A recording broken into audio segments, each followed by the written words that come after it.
Mesdames, Messieurs, bonsoir, voici les titres du journal.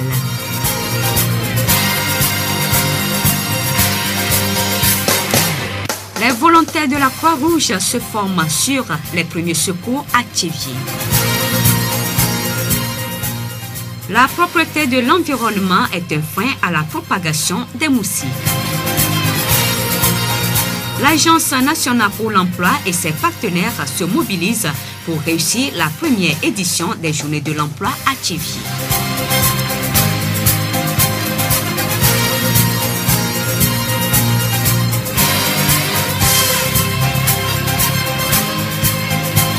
Radio Horizon à Thiéviers sur 101.1. Bienvenue à tous. Prévenir, soulager et atténuer la souffrance des hommes à travers les gestes qui sauvent est la mission de la Croix-Rouge togolaise, en vue de permettre aux volontaires de la section locale de Thiéviers Unité de connaître et d'appliquer ces gestes en cas d'accident ou de catastrophe naturelle. Une formation en premier secours à base communautaire est organisée. Monsieur Akapo Félix, formateur à la Croix-Rouge togolaise, Conseil technique national secours et propagation aux catastrophes. Nous donnons à la population la formation en premier secours pour leur apprendre surtout les gestes qui sauvent.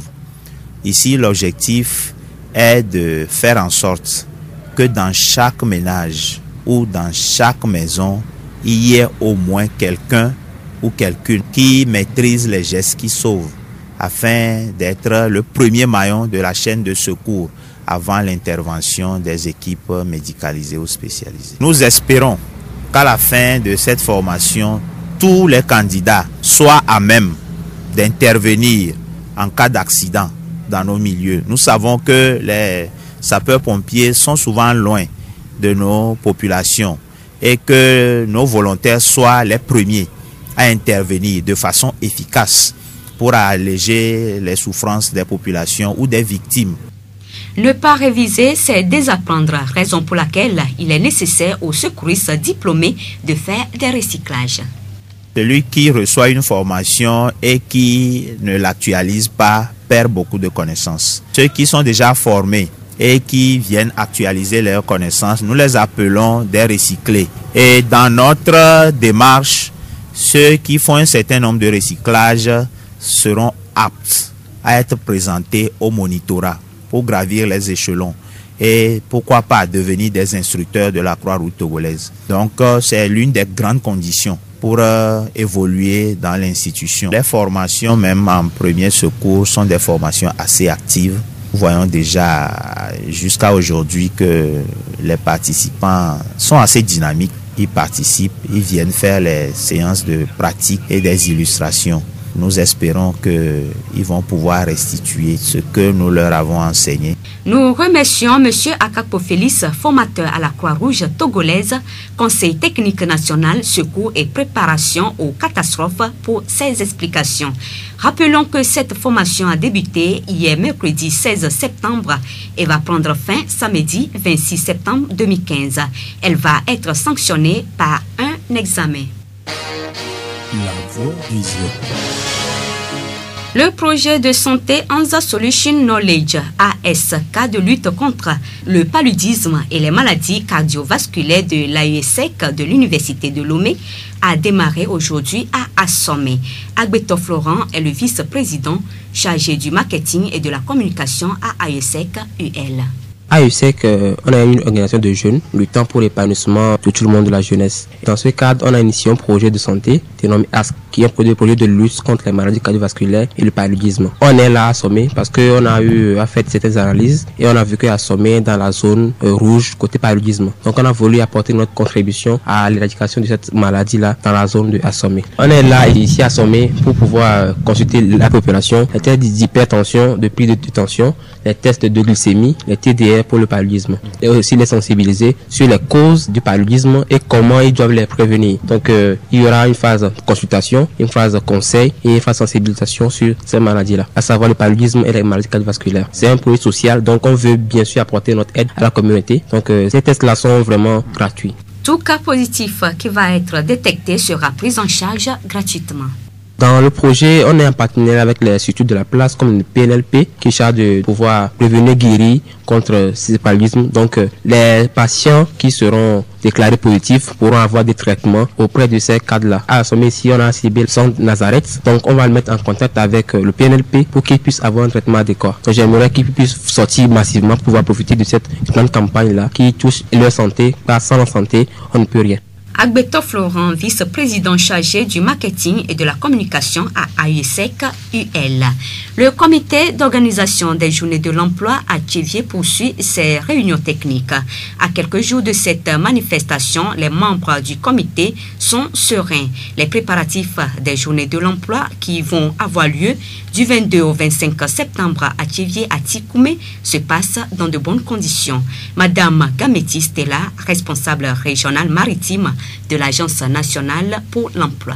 Le chronogramme que nous avons fait jusque-là est en train d'être respecté et nous sommes sûrs que jusqu'au 22, nous serons prêts pour que la journée-là débute comme prévu. Les exposants, nous les avons déjà enregistrés. Nous sommes à l'étape où nous dispatchons les lettres d'invitation et d'ici dimanche, nous aurons à rencontrer les exposants pour les imprégner de la journée, de ce qu'on attend d'eux. À part ça, je pense que la journée va débuter comme prévu.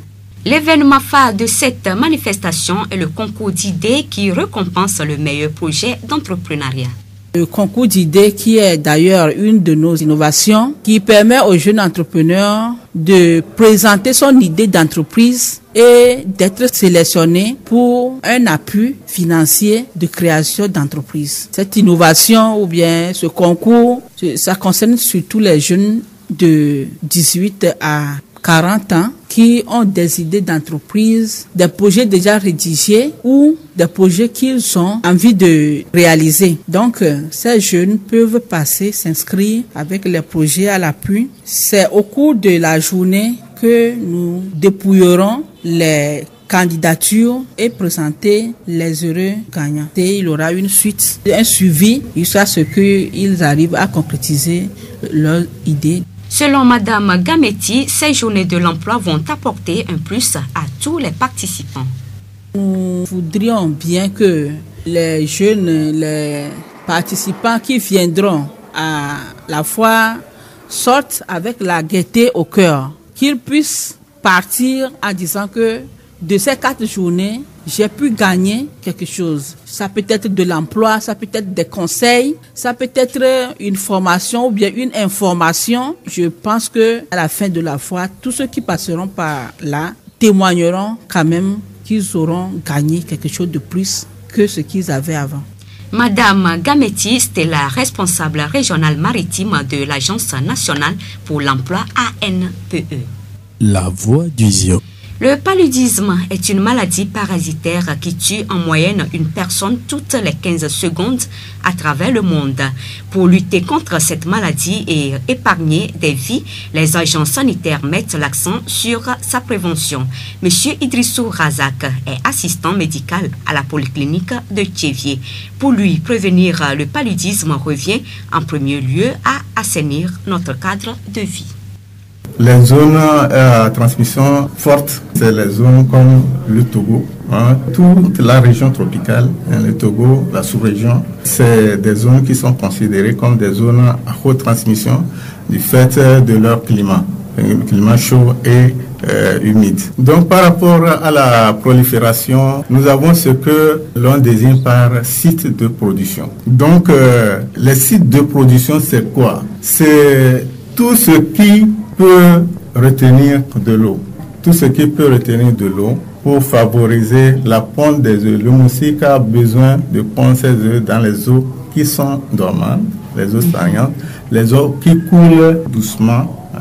Donc le moustique a besoin de ces endroits-là pour faire ses œufs.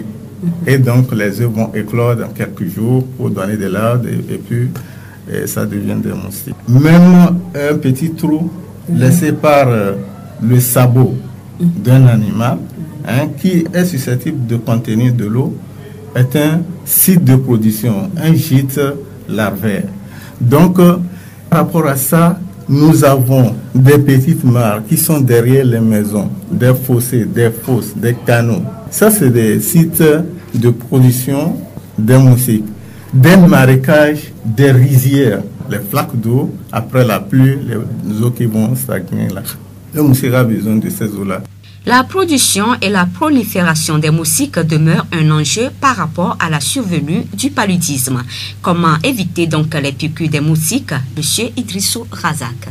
Parmi toutes les méthodes qu'il faut utiliser pour éviter que le moustique ne pique quand l'on dort, c'est l'utilisation de la moustiquaire qui est la méthode la plus fiable et la plus recommandée. La moustiquaire imprégnée d'insecticides de longue durée d'action, que nous appelons communément Milda. C'est pour ça que depuis un certain temps, il y a des campagnes qui permettent à la population de bénéficier de sa moustiquaire.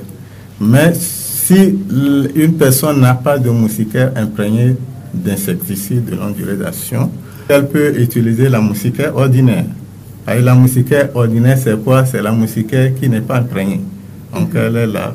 Cette moustiquaire-là n'a pas les mêmes capacités de protection par rapport à la moustiquaire imprégnée. Son entretien se fait comment? Il faut d'abord prendre soin d'elle. On doit éviter tout ce qui va blesser la moustiquaire. C'est-à-dire qu'il ne faut pas faire en sorte que ça se déchire. Les objets tranchants, c'est-à-dire les lames. Et puis, il y a aussi un ennemi de la moustiquaire, c'est la fumée, surtout la cigarette. La moustiquaire, elle peut de temps en temps prendre la poussière, elle va devenir sale, et donc il faut la laver avec les savons ordinaires, pas avec des détergents. Les détergents vont agir sur l'insecticide.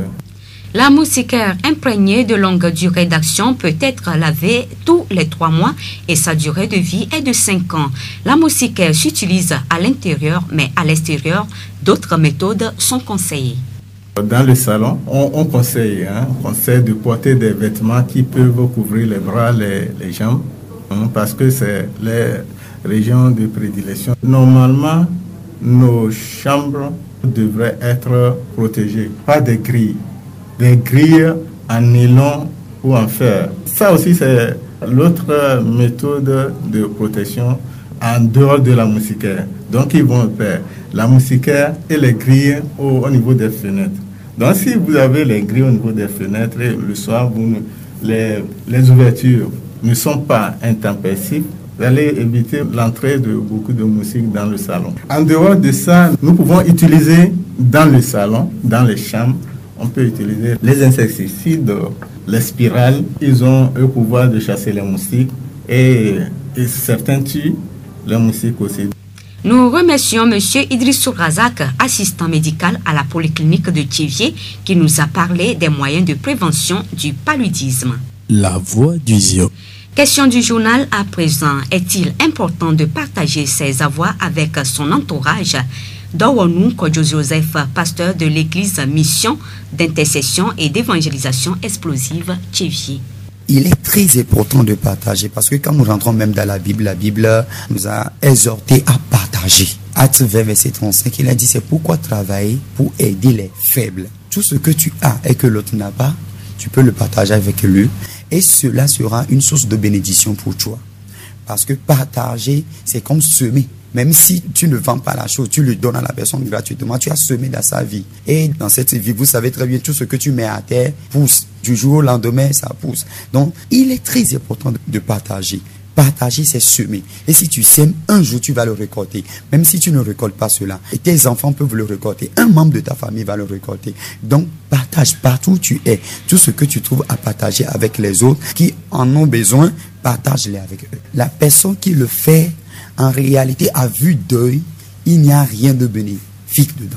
En vue d'œil, je te le donne, c'est moi qui paie. Mais, quand nous rentrons dans le monde spirituel, celui qui donne toujours a quelque chose à recevoir après. Exemple, aujourd'hui, j'ai 100 000 francs. Tu me demandes cela, tu en as besoin plus que moi, je te le donne. Aujourd'hui, je te l'ai donné. Un jour, même si tu ne me le redonnes pas aujourd'hui, un jour, peut-être ce n'est pas moi, mes enfants qui auront besoin de ces 100 000 francs. Et quelqu'un qui ne connaisse pas viendra leur remettre ces 100 000 francs. Parce que leur père a une fois donné 100 000 francs à quelqu'un. Si tu le fais, attends un jour, le Dieu Tout-Puissant va te le remède au centuple. Que pouvons-nous partager? On peut tout partager, mais je ne peux pas partager ma femme avec les autres. C'est quelque chose qu'on ne peut pas partager. Mais concernant les autres choses, on peut le partager.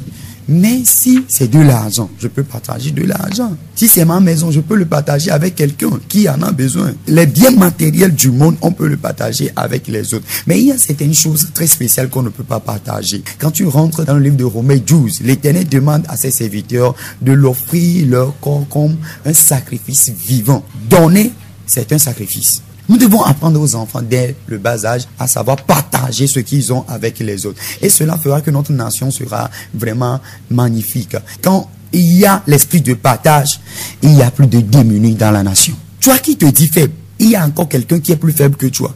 Donc toi aussi, mets ta main en œuvre pour aider celui-là qui est plus faible que toi. Si quelqu'un t'aide avec 1000 francs, utilise ces 1000 francs-là de telle sorte que cela donne des bénéfices. Et ces bénéfices, tu l'utilises pour aider quelqu'un aussi qui est dans le besoin. C'est comme cela que nous avons évolué. Si nous restons là, que chaque jour je vais recevoir de quelqu'un, là, ça ne peut pas aller.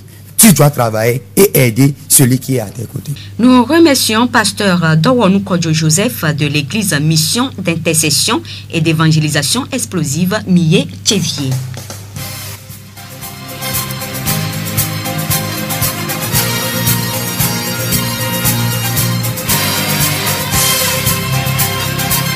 La sagesse, c'est d'avoir des rêves suffisamment grands pour ne pas les perdre de vue quand on les poursuit. Oscar Wilde. Fin de cette édition. Merci de l'avoir suivi. Présentation Blessine Possonia. Réalisation Gaëtan Amouzou. Bonne suite de nos programmes toujours fidèlement.